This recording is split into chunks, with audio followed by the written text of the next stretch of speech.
President William Samoei Ruto is facing a rather unprecedented moment in his political life.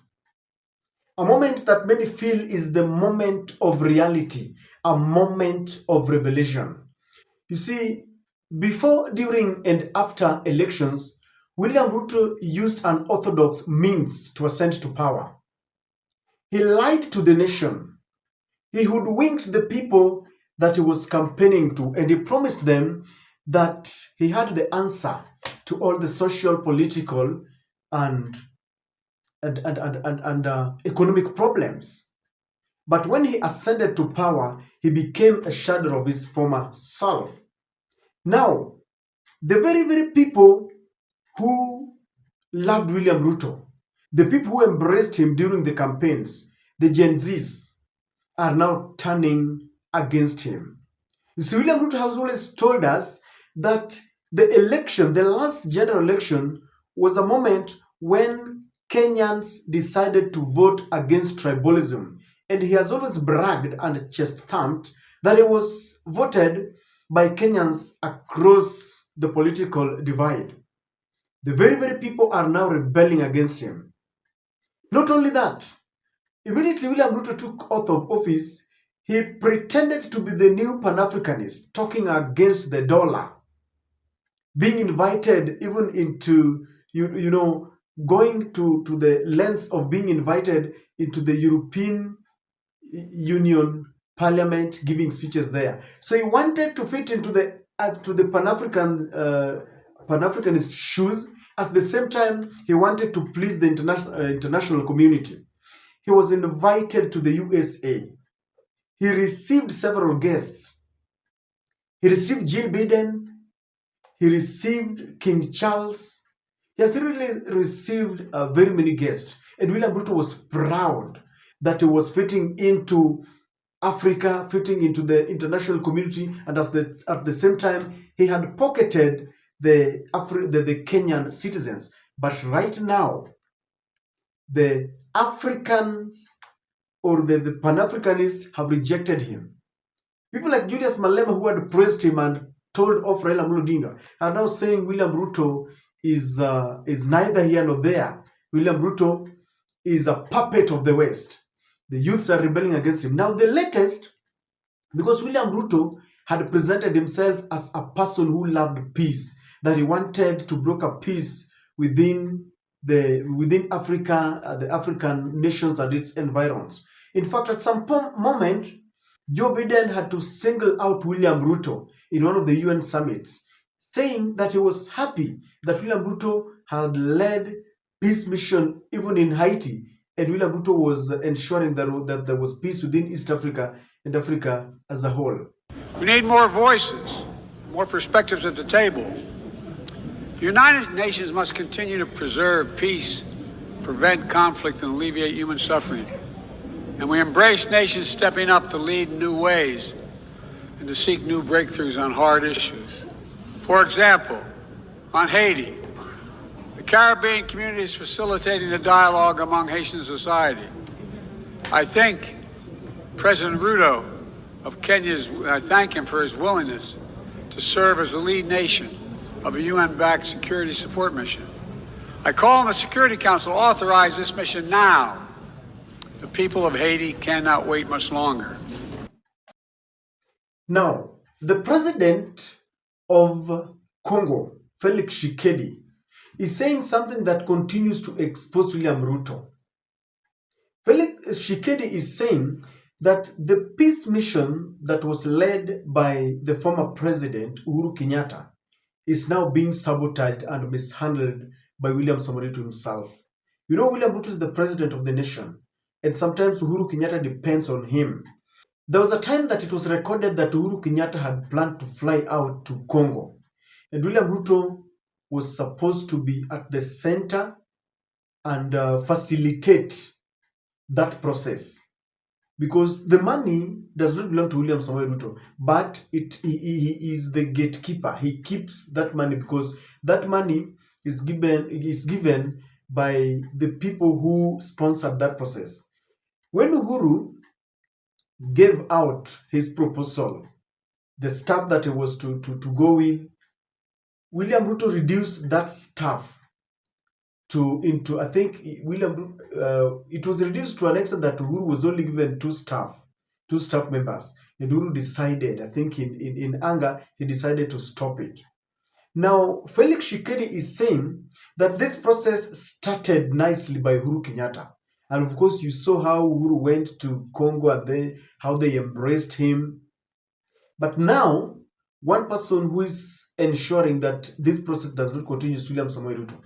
Now, do you remember when Colonel Nanga, who is a former electoral chief in Congo, and one of the people are now opposing Felix Tshisekedi just prior to their last election, general election, came to launch a movement, a party called Congo River. And this Congo River is closely associated with the M23, a rebel group that is wreaking havoc and mayhem in Congo.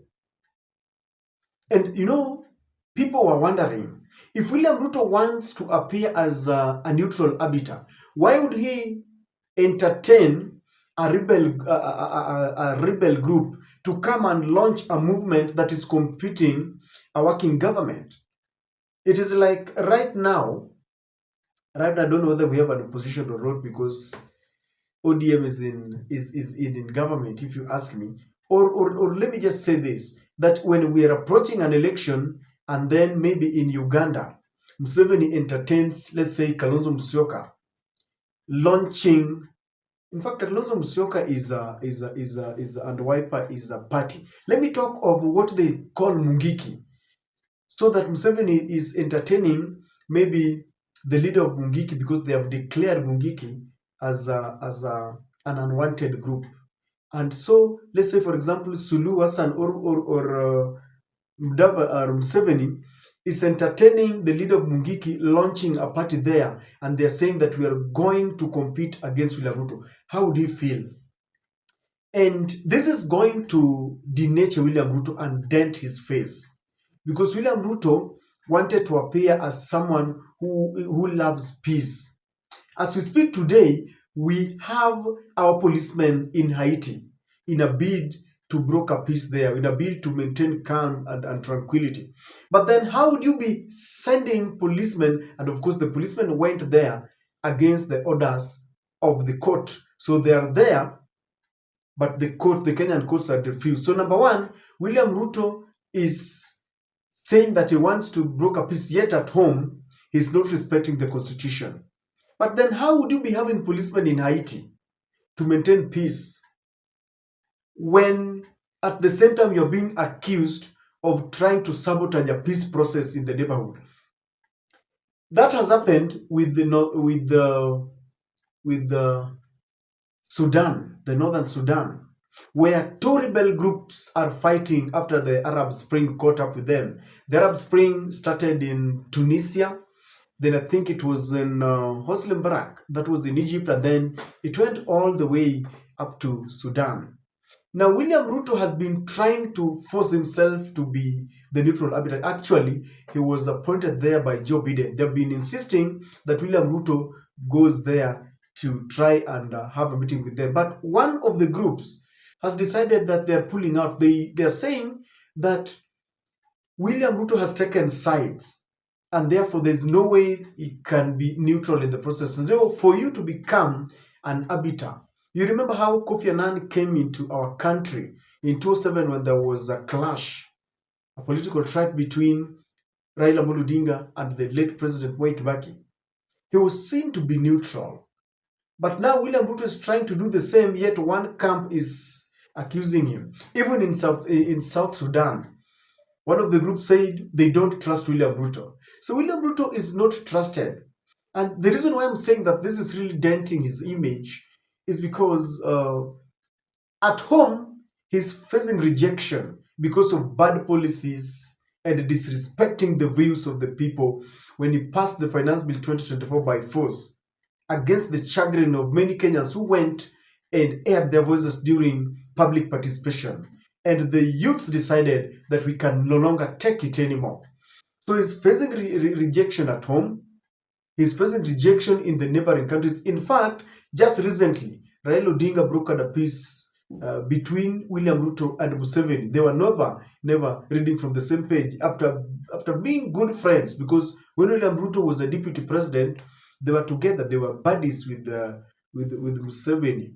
But now after Museveni realized that William Ruto was sucking up to the international community, embracing LGBTQ and IMF loans, Museveni is one person who wants a limit with his romance with the international community. They fell out. William Ruto started fighting Uhuru's businesses, including Brookside, that is in Uganda. So they were no longer reading from the same page, even with Samia Suluhu. And I wonder whether there is one good friend of William Samoei Ruto in East Africa. I don't know. So this is coming at a time when William Ruto is trying to earn a name for himself, holding climate change, the first ever African country to hold a climate change summit. And as this is happening, many people are saying they are now exposing William Samoei Ruto. He's not who he is. And it goes all along for people to conclude that he is being used by the international community. You see, it is in the public domain that Congo is one of the richest countries in the world. There are a lot of minerals, natural mineral resources there. But Congo has remained poor. Why? There are countries that never want to see peace in that country. The more they keep on fighting, the more they extract and exploit the mineral resources. And Africa has tried to speak with one voice, but it's never attainable. Right now, Tshisekedi is saying that William Ruto took sides with Paul Kagame, because there was a discussion whether M3, which is a rebel group in Congo, disturbing peace there, whether they are from Congo or Rwanda. And it said that in an interview with one of the magazines, June Afrique, William Ruto asked a very sarcastic question. That the question that we need to ask is M23, does M23 belong to Congo or Rwanda? And William Ruto replied that the Congolese country said that the M23 belonged to them. And with that, William Ruto was saying that, how then can you accuse Rwanda? And Felix is saying that he has already taken sides. And this means that even a peace process that is not the one that is in charge. It is Uhuru Kenyatta. He's trying to sabotage. And this is the nature. You cannot be one man who is found to be lying to your fellow citizens. Across the borders, people feel you are a liar. Do you remember the Deputy Secretary General of the UN, Madam Mohammed, I think Amina Mohammed or something, said that the first time she met William Ruto, she knew that William Ruto is not trustworthy. Those were some of the details that were in the archives, and someone released them. And so, ladies and gentlemen, William Ruto is working very closely, someone can conclude, very closely with the international community, with the US, to ensure that peace does not prevail in Congo. And with that, he is now an enemy, if that is what is happening, an enemy of African states, because Africans have decided to broker unity so that they can speak with one voice in terms of trade, in terms of military. But the international community, under the new colonialism system, are working with collaborators, presidents that they choose for us, that are perpetuating their own interests. And this is really humiliating William Samoei Ruto, because he pretends to be fighting for peace, yet he does not mean peace. He wants an altercation, a divided Africa, so that the international community, the NATO group, and the US can continue exploiting us. And this is very bad. Felix Tshisekedi is saying that William Ruto is the major problem in brokering peace in Congo.